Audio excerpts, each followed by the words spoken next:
अध्याय 1 श्लोक 11 अयनेषु च सर्वेषु यथा भागम वस्थिता भीष्ममेवाभिरक्षन्तु भवन्तः सर्व एव हि।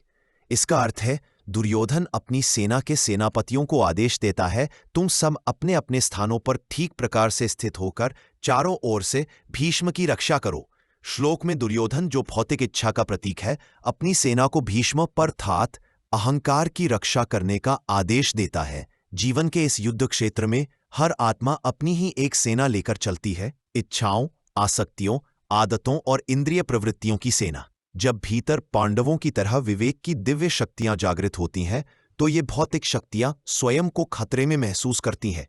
इच्छा जानती है कि उसका अस्तित्व पूरी तरह अहंकार की शक्ति पर निर्भर है, उस झूठी पहचान पर जो आत्मा को शरीर से बांध देती है।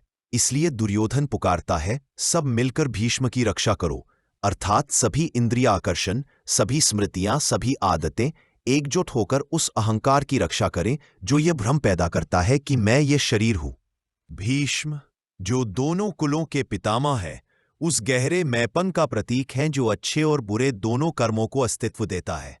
जब तक अहंकार अपने को कर्ता मानता है, आत्मा बंधी रहती है। यहां तक कि जब शुभ विचार आते हैं, तब भी अहंकार चतुराई से स्वयं को अच्छेपन के गर्व के रूप में प्रकट कर देता है, जिससे मुक्ति दूर बनी रहती है। फिर भी भीष्म स्वभाव से दुष्ट नहीं है, वे निष्पक्ष है। वे दोनों सेनाओं की सेवा करते हैं, क्योंकि अहंकार हर व्यक्ति में है, चाहे वह संत हो या पापी। परंतु मुक्ति के लिए आवश्यक है कि यह महान भीष्म भी एक दिन गिरे। अहंकार को बाहरी बल से नहीं मारा जा सकता, वह केवल अपनी इच्छा से समर्पण द्वारा गहरी ध्यानावस्था में ही समाप्त होता है। महाभारत के आगे के प्रसंग में भीष्म स्वयं अर्जुन, जो ध्यान में तल्लीन भक्त का प्रतीक है, को बताते हैं कि उन्हें कैसे परास्त किया जा सकता है। यह प्रतीकात्मक रूप से दर्शाता है कि केवल एकाग्र ध्यान के बाण ही अहंकार के हृदय को भेदकर उसे शक्तिहीन कर सकते हैं। फिर भी अहंकार तुरंत नहीं मरता।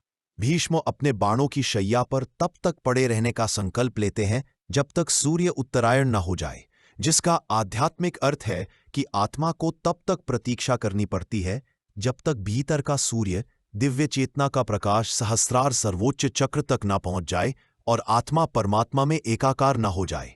तभी निर्विकल्प समाधि में अहंकार पूर्ण रूप से अनंत के प्रकाश में विलीन होता है। गीता के इस चरण पर भीष्म अर्थात अहंकार अब भी दृढ़ता से खड़ा है, मायाजाल के राज्य की रक्षा करते हुए। आत्मा की यात्रा अभी प्रारंभ हुई है और उसके सामने सबसे बड़ा आंतरिक युद्ध अभी बाकी है। धन्यवाद।